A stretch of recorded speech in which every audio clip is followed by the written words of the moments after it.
Здравствуйте, уважаемые телезрители! В нашу инициативную группу по увековечению памяти и восстановлению доброго имени жертв политических репрессий в Мордовии вошла Анжелика Владимировна Горбунова, сказочница, член Союза писателей России, библиограф Центральной районной библиотеки Чалковского района Республики Мордовия, организатор многих мероприятий. В частности, Анжелика Владимировна, недавно вы были соорганизатором вечера памяти, посвященного 125-летию со дня рождения Анатолия Павловича Рябова, первого профессора Мордовии. Вы могли бы рассказать о нем и почему вы решили организовать? С большим удовольствием могу рассказать, что в этом году исполнилось 125 лет со дня рождения Анатолия Павловича Рябова. Это видный ученый, человек высочайшей культуры, первый советский профессор, лингвист, педагог, философ, общественный деятель, много очень сделавший для культуры. То есть это та самая база, благодаря которой Мордовия обязана и своим нынешним положением. Нам удалось сделать это мероприятие. Конечно, хотелось, чтобы людей присутствовало больше, но я думаю, это дело будущего. Анатолий Павлович Рябов не очень тесно, но все-таки был связан с моей семьей, поскольку я являюсь внучкой единственного основоположника эрзианской профессиональной поэзии и одного из старейших поэтов Мордовии, Ильи Петровича Кривошеева, то когда Илья Петрович впервые приехал с молодой женой в Мордовию, где они познакомились в Миргороде, и встречали их на вокзале именно братья Рябовы.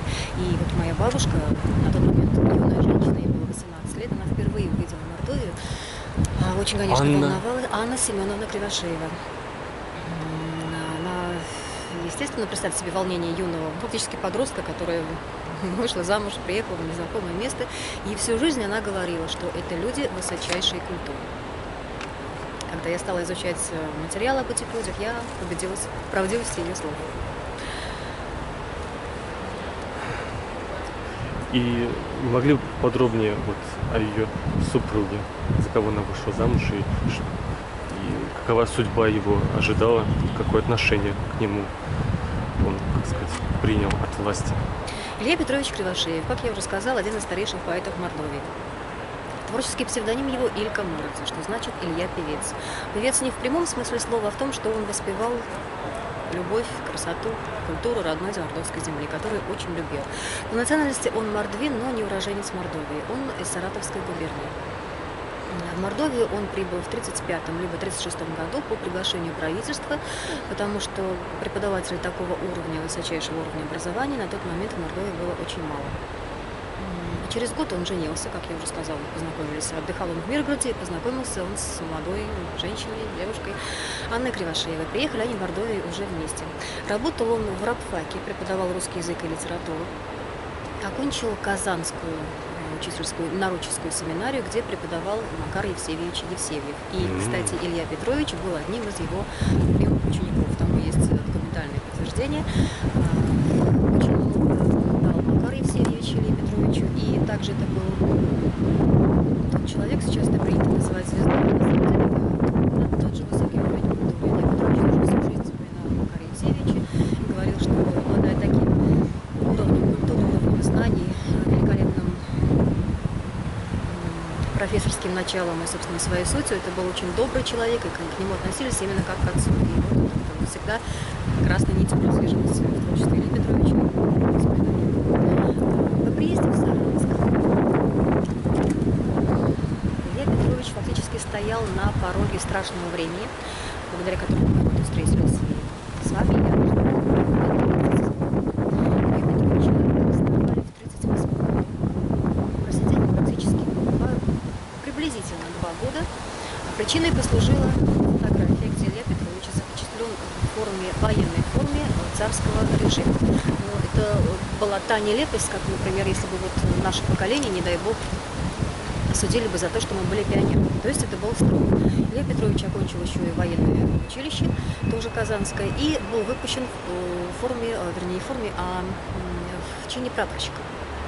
Он запечатлелся после выпуска, проносил эту форму ровно 25 дней, как произошла Великая Октябрьская социалистическая революция. Илья Петрович в 18 году уже был призван в Красную армию, где он служил командиром, дослужился до командира, и тут же его мобилизовали. И он был направлен на деревень, по-моему, деревня Дичевка, если я не ошибаюсь. А потом он был все-таки направлен в Саранск, преподавал в МФАКе, и вот тут начинается. Его арестовывают.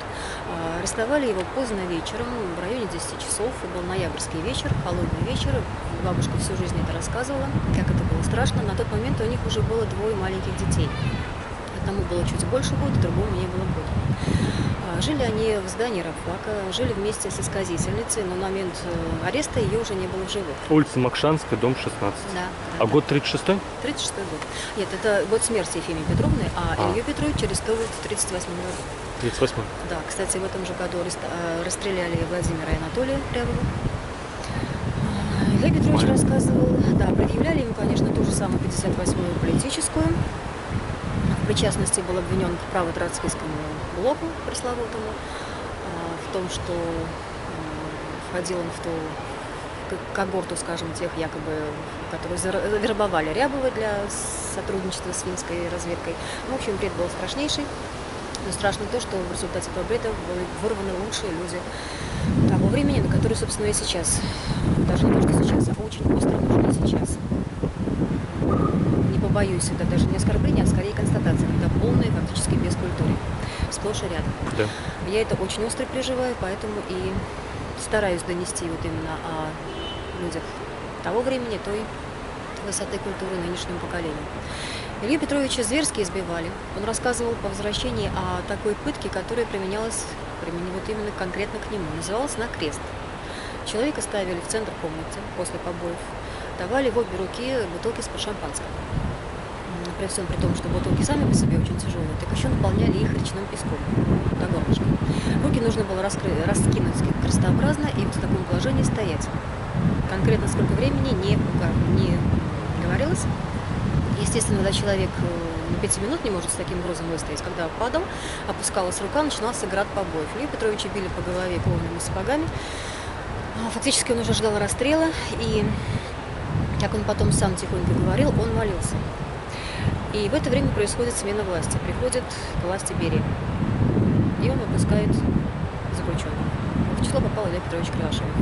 Вернулся он уже с очень ослабленным здоровьем.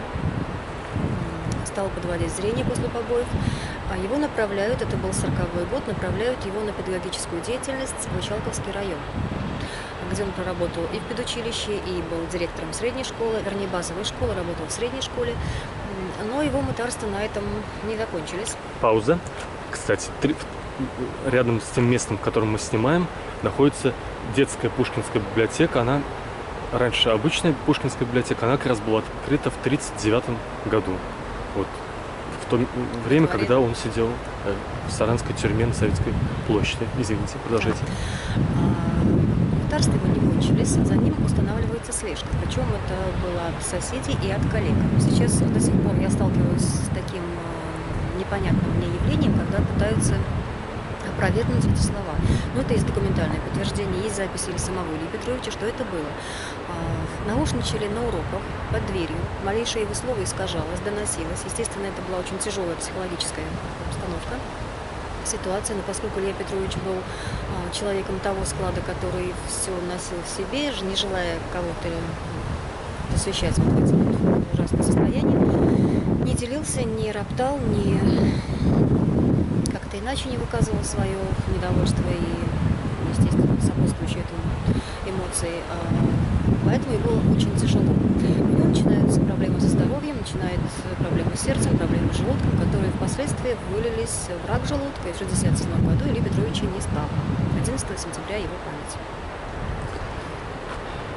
Когда он вернулся в Ичалковский район, или приехал, вернее, вот его окружало недоверие и подозрение, и вот это... То есть клеймо врага народа очень действовало. Да. Да. И это, на самом деле, вещь такая очень глобальная.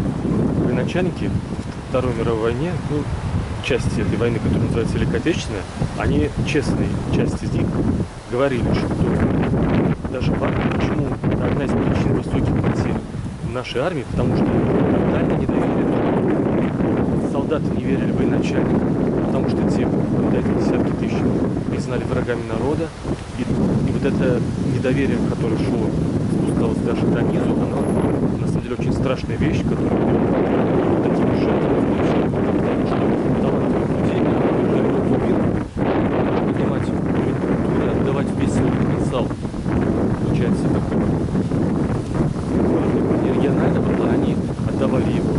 жителям района, а в ответ в этой части встречали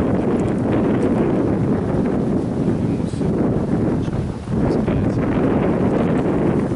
А вот вы писали биографию его в интернете и вернее, публиковали в журналах, которые эти выпуски публиковались в интернете. Вот меня заинтересовала такая вещь, его супруга. Напомните еще раз, пожалуйста, Анна Семеновна. Она, конечно, это тоже книги можно писать о таких женщинах и таком отношении и к детям, и к своему мужу. И вот там вы описываете, как, видимо, 38 или 39 год, для того, чтобы нести передачи вот на Советскую площадь в тюрьму для него, она 2 грудных детей привязывала себе, вот как образ как цыганка, полотенцами, и в полночь, и в холод, там зима или поздняя осень, она выходила в полночь, чтобы успеть к 2 часам к зданию НКВД, и уже тогда, она придя, все равно она была в очереди 862. Это же, это там какие там очереди стояли на этой Советской площади, чтобы увидеть своих родных. Ужас тоже. Принести какую-то передачку, денег не было. Лев Петрович накануне ареста должен был получить зарплату, ее не выдали. Национализировали тоже, да? Да, и вот молодая женщина с 2 грудными детьми осталась совершенно одна, без средств существования. И тоже наших зрителей, так сказать, отправляю к той статье, где описано, как она старалась найти средства для существования и искала работы, и в том числе она работала в Ордатовском детском доме, в который поместили детей вот руководства республики, которые были отцы расстреляны, женщины отправлены в Казахстан. Там. Нет, простите, это были не те дети, это были как раз дети уже советских работников, которые, так скажем, были на хорошем счету, но остались сиротами. Которые это в апреле 38-го расстреляли? Потому что к детям, нет, не расстреляли, это не тот случай, ошибся. А дети врагов народа, как раз в детских домах их практически не было. Это было, ну не то, что редкий случай, это было, но поскольку вот совсем недавно в Рамадановском районе нашли лагерь малолетних узников, что уже ни в какие рамки человечности даже за пределом не входит, что может для страны сделать маленький 8-летний ребенок, чтобы сидеть и погибать в лагере от болезни, от холода, от голода. Там нашли очень огромное захоронение. Это уже преступление вселенского масштаба. Да, и это опровергает, вот эти факты опровергают как бы лицемерную сущность Сталина, когда он говорил, что дети за отцов не отвечают. Именно благодаря нему он разрушал и миллионы семей и при коллективизации, и при вот этих уничтожении так называемых врагов народа, когда разрушали семьи, и всех наказывали, и детей, и жен, и родных, и братьев, всех признавали как связь, находили под пытками. В общем, разрушал институт семьи. То есть, простите, я возражу по той причине, что, естественно, в крайности впадать это не историческое дело, и Сталин, может быть, имел что-нибудь другое, но оставались такие региональные руководители, которые, сами знаете, любили перебивать. К сожалению, Мордовия в большинстве случаев лидирует не в том, в чем нужно. Хотя я люблю свою родину и, по крайней мере, ее не порочу. Просто это такой факт. И, может быть, конечно, были и детприемники, куда отправляли детей народа, врагов народа, но было и то, что очень много детей просто сгинуло в тех же лагерях. Да. Ну, во-первых, родина, власть – разные вещи. Во-вторых, известно, что был такой первый зам Ежова, руководителя НКВД Советского Союза. И Фриновский, оказывается, он из Наровчат, из Пензенской губернии, и учился в Краснослободском училище. И даже окончил до революции. И вот он был, по сути, вот Ежов был глупее, а поставил первого зама своего друга поумнее. Вот он, может, Мордвин, а может, как сказать, дело не в национальности.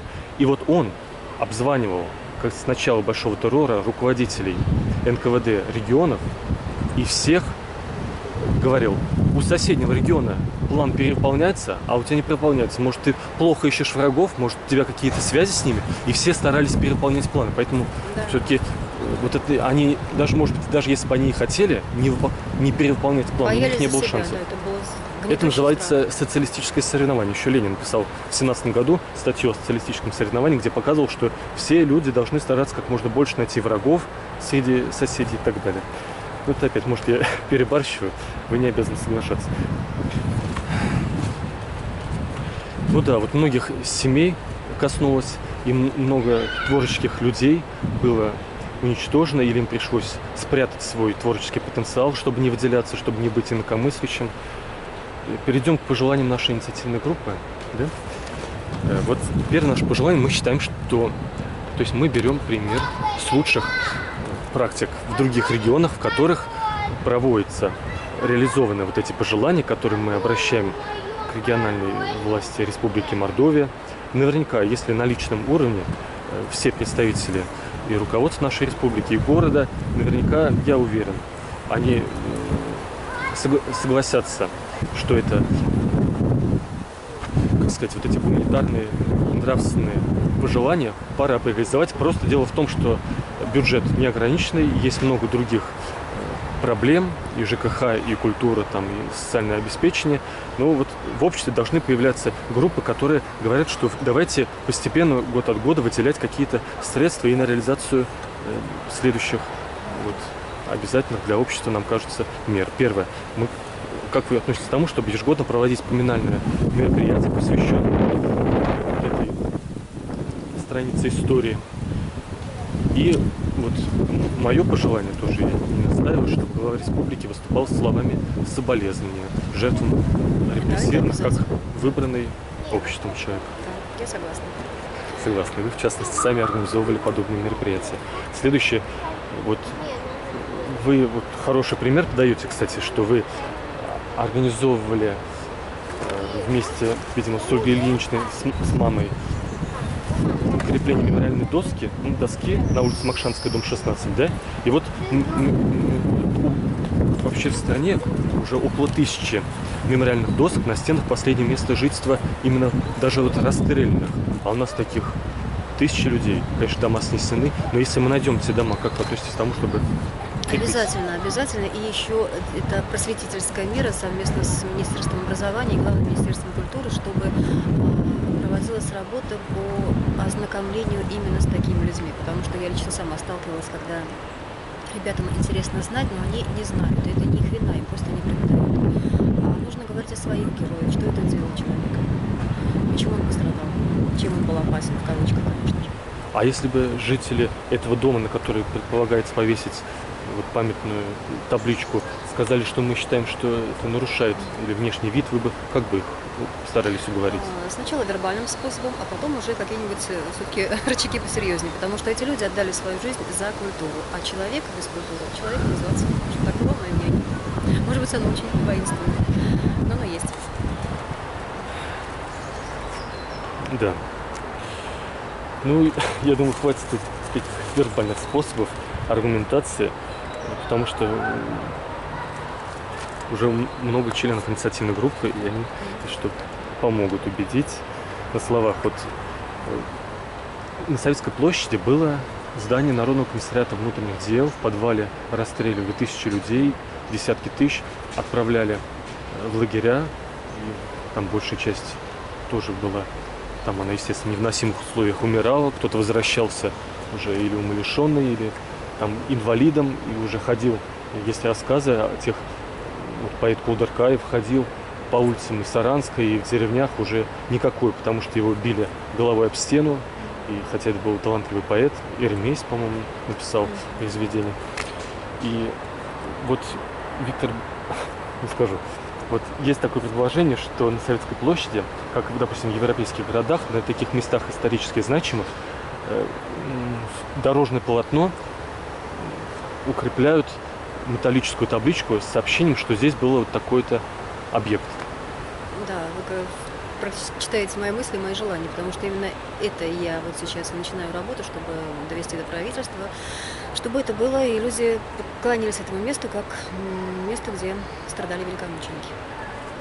Да, тем более, если там вот сотни женщин занимали с 2 часов ночи или с полуночи и часами стояли на холоде, чтобы встретить своих родных, то есть это настолько место такое, которое действительно оно очень важно, чтобы соединить историю нашего городов, чтобы мы знали, что наш город, когда явился недавно, здесь были в том числе такие трагедии, и это нас знание обогащает вот о боли, сопереживание трагедии наших земляков в том числе.